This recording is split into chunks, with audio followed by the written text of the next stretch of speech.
Hello and welcome to IST. My guest today is Richard Haass, President of the Council on Foreign Relations, one of the United States' leading think tanks on foreign policy, and of course a former diplomat. You served in the George W. Bush administration, the first administration as head of policy planning, and of course a long and distinguished career as a commentator and an analyst on global issues. Mr. Haass, we are now 2.5 decades after the end of the Cold War. So the Cold War period is over. The post-Cold War period is over. The post-Cold War period doesn't look very stable. It's almost as if relations between the big powers, or between certain big powers, the United States and Russia, United States and China, which had a certain amount of stability over the last 2 decades, those relations seem to have sharpened. There's tension, sanctions against Russia. The situation in West Asia aggravated to an alarming extent. What, to your mind, and obviously there can't be any one reason, but what to your mind accounts for this seeming growing instability at this juncture, 2.5 decades after the end of the Cold War?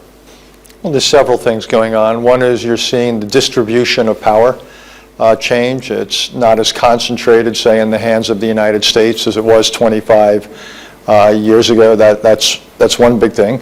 Secondly, we're seeing the rise of all sorts of new actors on the world stage. Many of the terrorist groups, for example, not especially welcome, but they are a reality all the same. And then lots of the rationales or the underpinnings of relationships, say the U.S.-China relationship, which helped us in the last phase of the Cold War, an anti-Soviet commonality, obviously didn't apply to the post-Cold War world.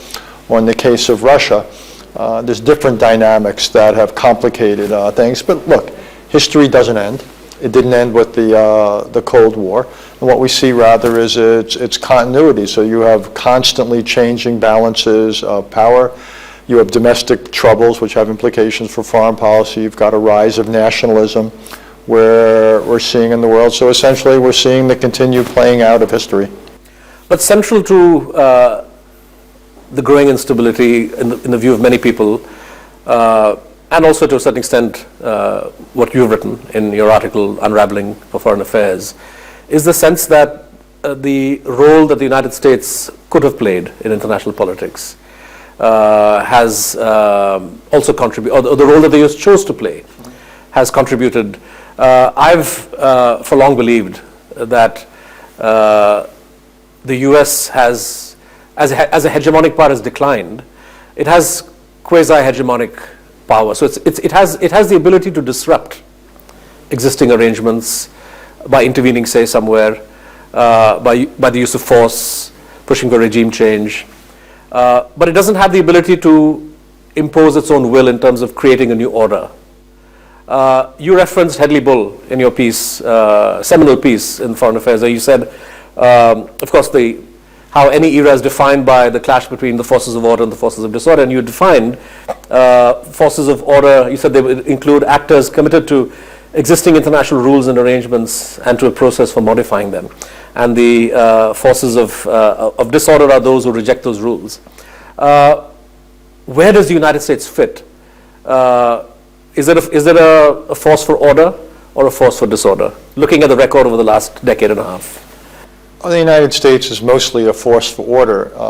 We're actually quite conservative for the most part because much of what is going on in the world suits American interests. We have, however, both done and not done certain things which I believe have contributed to disorder. The 2003 Iraq War clearly helped to destabilize the Middle East, as did the decisions more recently in Syria not to take certain actions. So both what the United States has done and hasn't done have inadvertently contributed to a degree of disorder. That say it was not the intention. So I take issue with the idea that the United States is a disruptive power. I don't believe that. Again, we're much more favoring continuity than we are change. And there are important elements still of order in the world. The U.S.-China relationship, for all of its frictions, is quite orderly. U.S.-European relations are. Global trade relations have grown. Global financial arrangements have actually become more integrated in the aftermath of 2008, and so forth. And in many cases, there are principles of order. The problem is we simply can't get consensus, and particularly when it comes to acting. A lot of countries will say, yes, that's probably better, but sorry, we're not going to be with you in doing anything about it. Tell us a little bit about the 2003 invasion. You were in that administration, policy planning. We know from both what you said at the time and since then, your book on Iraq, on the two wars, that you were critical, you were not convinced of the rationale. What, in your view, looking back with the benefit of hindsight, were the real reasons why the president chose to go to war? We know now that all the evidence that the decision makers had pointed to not the presence but the absence of weapons of mass destruction. Well, that's not exactly. Well, certainly not a presence of the kind that would warrant that kind of intervention. Well, again, after 9/11, there was precious little appetite for running any risk, and people did believe wholeheartedly that Iraq had weapons of mass destruction. That was assumed to be the reason they were not cooperating with the weapons inspectors, that they had something to hide.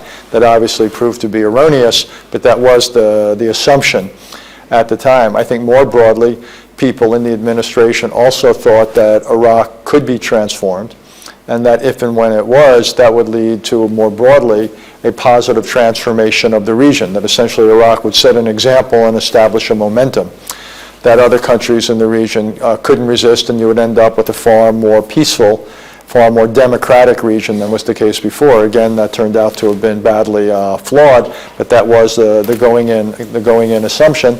And after 9/11, there were people who were very anxious to show that the United States could still be a driver of international events rather than simply one on the receiving end.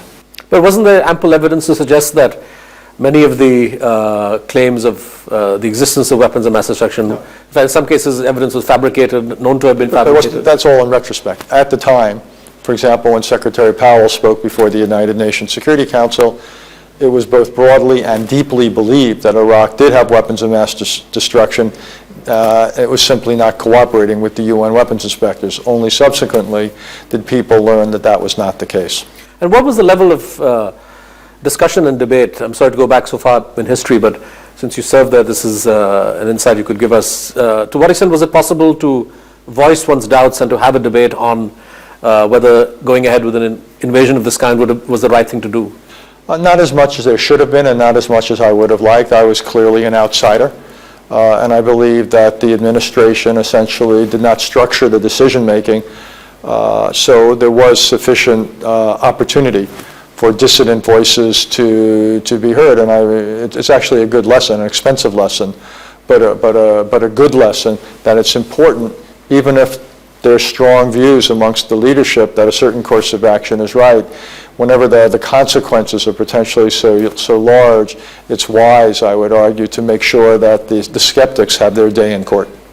And sticking once again to that past period, because it has a bearing of a certain kind on discussions today, do you feel, again in the context of what we know, say, about the use of torture by that administration, by the CIA, that this has diminished, the argument that the US tends to make or likes to make, that international politics should be conducted, that the role of democracy and democratic states and democratic governance is essential and a unifying principle for countries of a certain kind. Do you feel that argument has been diminished by what we now know was United States government practice at that time in terms of the way prisoners were treated? Clearly, the United States, its reputation has paid a price for what happened, say, at Abu Ghraib, for some of the practices that people have learned about, and for things subsequently. I think when you're a major power and people look at you, everything you do and how you do it gets put under a microscope. So we've paid a price for some of our domestic political dysfunction, some of the disagreements within Washington that have made it hard for us to govern. You mentioned certain cases. People have seen how we've dealt with domestic troubles, whether dealing with race or natural disasters, and they've wondered, gee, why is the world's great power having such domestic difficulties? On the other hand, our ability to self-correct has been demonstrated time and time again. And there's any number of powerful aspects of American society and economy. Right now, for example, the fact that we're growing as well as we are economically has, I think, once again returned a lot of respect to the United States. Is there scope for there to be some kind of legal accountability in the American system for what the president has admitted were illegal acts under U.S. law? The U.S. is a party to the Torture Convention, which in a way makes it obligatory to prosecute. Well, I know again, human rights groups have called on this. The Torture Convention, and I'm not an international lawyer, but as best I understand it, is imprecise in its definitions and certain kinds of behaviors. These behaviors were scrutinized by people in the executive branch.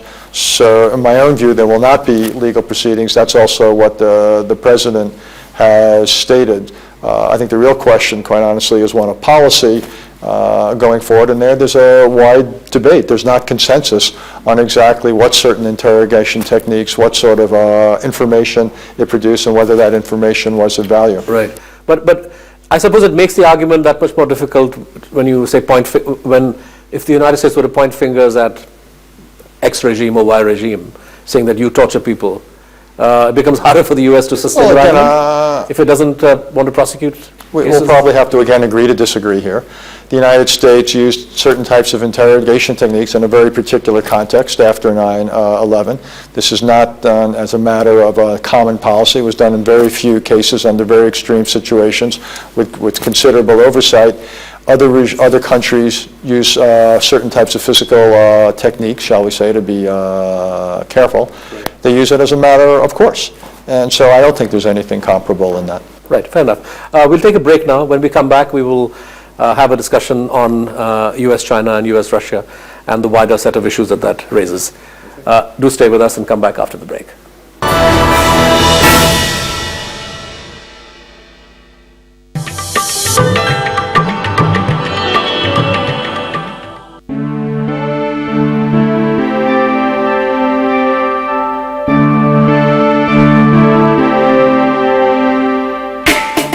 Ellora Caves, an unimaginable and detailed work of art.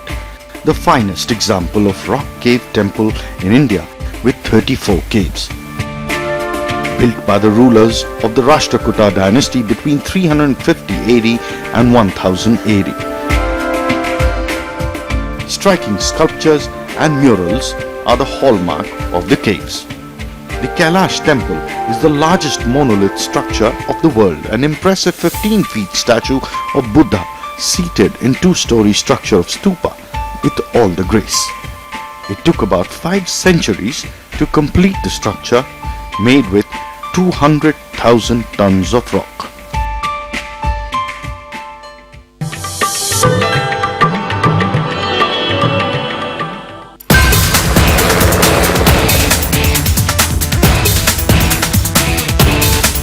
दुनिया का हाल,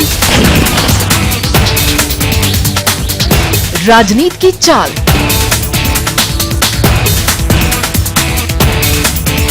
business की रफ्तार,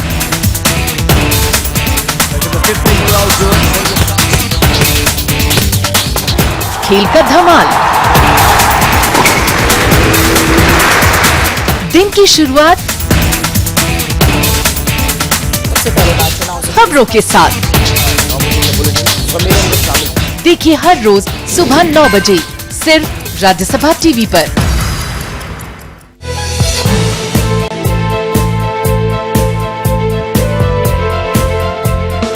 3, 2, 1, 0. As science beckons India into the future, Rajya Sabha Television partakes the responsibility, bringing technology to the Indian people. Let's take a look at various important science events in the country, monitoring scientific advances as they unravel.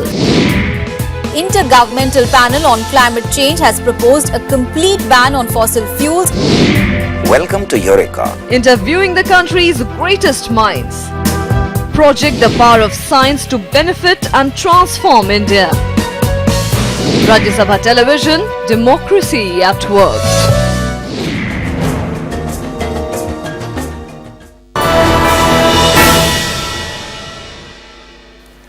Welcome back to IST. My guest today is Richard Haass, President of the Council on Foreign Relations. And we are discussing the whole issue of U.S. foreign policy and the state of the world today. Richard Haass, in your Foreign Affairs article, you have an interesting formulation where you speak about the need to reduce the gap between the United States' ambition and its actions. And you say that this gap should not be reduced by increasing the level of action. To what extent do you feel the U.S. has overreached? I mean, is that the point you're making? That I'm making that point, but only in the context of the Middle East, right? And only in the context, in many cases, of trying to redesign or remake the nature of societies and governing systems. And that, I think, is something the United States ought to hold back from again doing. We also ought to avoid massive force commitments for that purpose. But I'm not arguing that as a general rule of thumb, the United States should do less. If anything, I think we should be doing more in Europe and doing more in Asia right now. Right. But if one were to do more in Asia, as you advocate, for example, your criticism of Obama seems to be that he's not taking the pivot seriously enough, or he doesn't appear to be as committed to it as he ought to be. Isn't there a danger in recreating Cold War-like conditions in Asia if you increase the level of American military forces, build alliances, and try to construct trade partnerships which exclude China? Well, in the long run, I would hope that China would be a part of regional economic arrangements. My goal is to integrate China, not to isolate it in any way. But the Chinese would turn around and say they're the biggest trading partner of all these countries, so they're pretty well integrated. But again, they're one of our larger trading partners as well. So to the extent we can get China involved in regional arrangements, but also there's political dimensions, not just narrow economic ones, and there's certain areas where China's economic behavior has to improve. There's way too much theft of intellectual property, way too much state involvement. So China's not, in many ways, a trading partner at a level that, or on a basis of standards that we would want to see. More broadly, I actually think the American alliance network in Asia, and more broadly our network of partnerships, is a force for stability. And by the way, that's not aimed at China. I would say in many ways that's in China's interest. Asia, where the United States did not have significant relationships, where Japan, South Korea, and other countries were entirely on their own, I would think would be a much more dangerous region, much more prone to conflict, much more likely to proliferate nuclear weapons. And I'm hard-pressed to see how any of that would be in China's interest or anyone else's. Where would you fit India in this emerging scenario in Asia? Well, I'd like to see India to be much more involved. I think India has been something of an underachiever in many aspects of its foreign and defense policy. It's been in many ways preoccupied with what's going on in South Asia. I would like it to see become a much larger force in the entire Asia Pacific at multiple levels, diplomatically, economically, with its maritime forces and so forth. I would like to see India really emerge. One of the things that Prime Minister Modi has done is to, in a way, strengthen the relationship with Japan and Australia. That's something which I think Washington is welcome, but China views it with some degree of trepidation.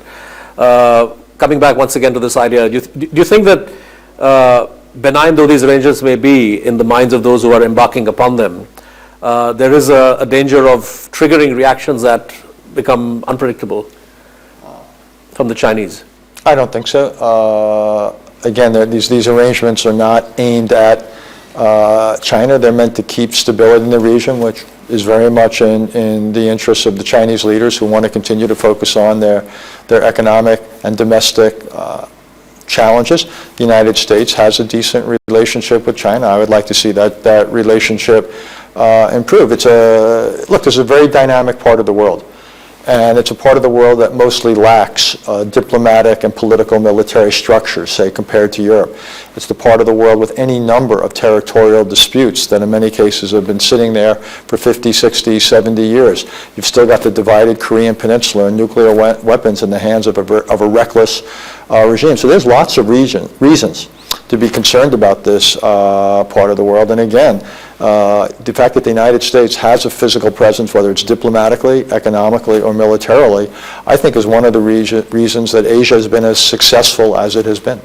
One great power relationship that doesn't get too much of analytical attention, certainly not the last 10 years, is Russia-China. What's your assessment, your sense of of where that relationship is heading, particularly post the Crimean crisis, plus the pivot? I don't see Is a gang up possible? No, sir. China has emerged in ways economically that are far beyond anything Russia can do. Russia's really a one-dimensional economy in terms of energy. It's a population that's what, 1/10 the size of China. So Russia can't satisfy in any way China's ambitions or needs or aspirations as a country, either regionally or globally. Only the United States and most of Asia can do that. So there will be limited partnership between China and Russia, say in the area of gas or what have you. But I don't see the two of them agreeing. And the fact that China, for example, abstained on the UN vote about Ukraine showed Chinese discomfort with aspects of Russian foreign policy. Right. Your foreign affairs piece suggests that the Crimean crisis, or the way that President Putin has handled the situation in the Ukraine, is at least partly a reflection of the West's mishandling of Russia post the end of the Cold War. What kind of arrangements do you think might create a more stable relationship? What kind of an approach from Washington could repair the kind of damage that's happened and take us forward? Well, let me just make clear, I think most of the responsibility is squarely on Vladimir Putin's shoulders, which is another way of saying if things are going to improve, it's largely going to be because he reconsiders his ways, and I'm hoping the fall in energy prices leads him to do that. But I believe the United States and the rest of the world, in this case Europe, ought to give him certain, shall we say, exit strategies, or to use a vernacular expression, off-ramps. There should be certain understandings about how Ukraine will deal with its minorities, about Ukraine's foreign policy orientation, relations with both EU and NATO, and how those questions are handled. Look, the purpose here is not to humiliate Russia. The purpose here is not to isolate Russia. The purpose here is to integrate Russia into Europe, into the world, but on terms that are acceptable to all of us. Washington and Europe ignored many of the warning signs. I mean, I wouldn't disagree with you that President Putin aggravated the situation, but the way in which Ukrainian nationalism was targeting Russian minorities, the language issue and so on, are those, with the benefit of hindsight, warning signs that the West should not have ignored? Look, Ukraine is also responsible in part for where we are. Its own mismanagement of its economy and its politics are clearly one source of the problems. But I believe what really triggered this was the fall from power of Mr. Yanukovych. And I think for Mr. Putin, sitting at that time at the Olympics in Sochi, that was an example or precedent that he couldn't sit by idly. The last thing he wants to see are, shall we say, authoritarian leaders pushed out of power by people in the streets. If people could do it in Kiev, might they not also do it in Moscow? So I think that was really what triggered the crisis more than anything else. Moving from Ukraine to another trouble spot, potential trouble spot, but one that seems to have found a certain comfort zone now, Iran and the nuclear issue. We now have negotiations between the United States, or the E3+3 and Iran at a fairly advanced stage. We don't know whether they will meet the next deadline they've set for themselves in terms of finding a solution. But my concern as an analyst is whether President Obama, if it's reached during his time, or a successor, would have the necessary clout in Congress for the United States to lift all of the sanctions that have been imposed on Iran over the years. So could we end up in a situation where Iranian commitments can be delivered by the Iranian system through executive action, but the US is not able to deliver on many things that it has to do? Look, each side has its domestic politics. So one question is whether you can negotiate an agreement, and if you can, in this case before June 30th, then the question is whether you can actually implement it. And I expect that there will be charges on the Iranian side that we are not living up to all of our obligations when it comes to relieving sanctions. I expect there will be charges going in the other direction, that Iran is not complying in full with the terms in the nuclear realm, or when it comes to transparency and inspections. But the president, under our political system, has quite a lot of discretion and latitude. So many of the sanctions he himself can relieve, not all of them. But those will be one-off exemptions, right? Rather than, I mean, the sort of Damocles would continue to hang over the Iranians, who would be making a permanent concession in exchange for an executive waiver, whereas the mother... Again, I wouldn't Yeah. worry about the symbolism or the other. Again, many of the sanctions can be removed by the president. Some, however, require a Congress. And more broadly under our political system, the president enjoys the bulk of the so-called foreign policy power, though I do think you could see a struggle in the United States this spring or summer about whether any agreement reached with Iran, whether it would have to be submitted for congressional approval. And that could very well be a subject of real political acrimony. Any discussion on the global situation, and one which centers around events in the Middle East, has to talk about Israel. What is your sense of what the United States can do now to get the peace process back on track? The Israeli establishment seems to have moved very, very far away from the idea of a two-state solution. Is there something that the U.S. can do? Short answer is not a whole lot. I think your analysis was a tad one-sided. The problem is not simply where the consensus is or is not in Israel. The Palestinians have had many chances historically to sign up to peace deals and haven't. So you've got problems, if you will, what I call a lack of ripeness on both sides. I don't. The Israeli side has gotten decidedly less ripe. Well, I'd say again, Palestinians have had big chances. First under Yasser Arafat, then under Abu Mazen, and in both cases they didn't take advantage of them. This is not to exonerate Israel. Israel has not at times been as forthcoming as it could be. Some of its settlement activity has obviously been problematic, but you're asking me, are we likely to see significant progress? No. But I'd also say, when I look at all the things that ail the Middle East, this is not the driver. The Israeli-Palestinian problem is not responsible for civil war in Syria. It doesn't explain the Iranian nuclear program. It doesn't explain what's going on in Iraq. So even if we could have a two-state solution, and I would like one, 'cause I think it would be good for Israelis and Palestinians, it's in no way a regional panacea. The problems in the Middle East now are many, and they are profound, and they go far beyond any differences between Israelis and Palestinians. And you don't see the Israel-Palestine dispute as the engine of troubles in the region? Not at all. Not anymore, at any rate. I don't think it ever was, and it certainly isn't now. That said, if you did have a degree of violence, say in Jerusalem, like we saw a few months ago, that could make a bad situation worse. So I'm not saying it's irrelevant, but if you're asking me, can you ascribe causality to it in any way, I think the answer is no. Richard Haass, thank you very much for joining us on IST. Thank you.